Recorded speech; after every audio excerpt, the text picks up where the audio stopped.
Hello guys, nagluto nga pala ako ng adobong atay ng manok.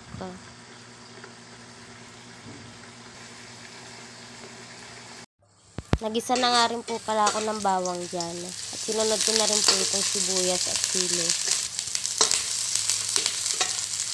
At itatambog ko na rin po dyan yung atay.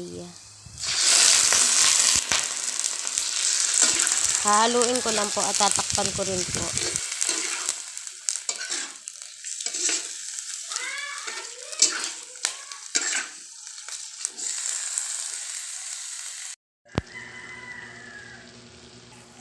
At nung nagisa ko na nga rin po pala, naglagay na nga rin po pala ako ng pampalasa katulad po ng bechin tsaka magic sarap.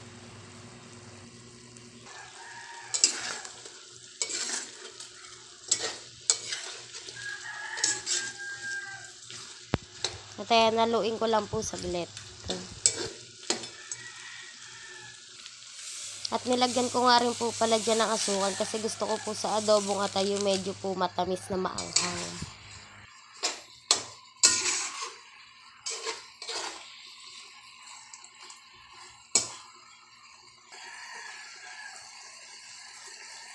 At maglalagay na nga rin po pala ako dyan ng toyo. Antayin ko na lang po kumulo yan.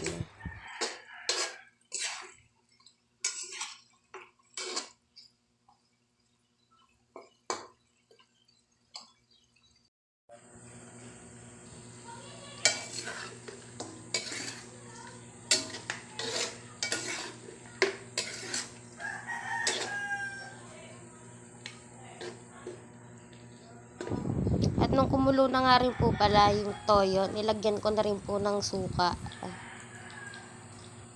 Yan po, luto na po yan. Kain po tayo, adobong atay ng manok. Please like, share, and subscribe po. Thank you po.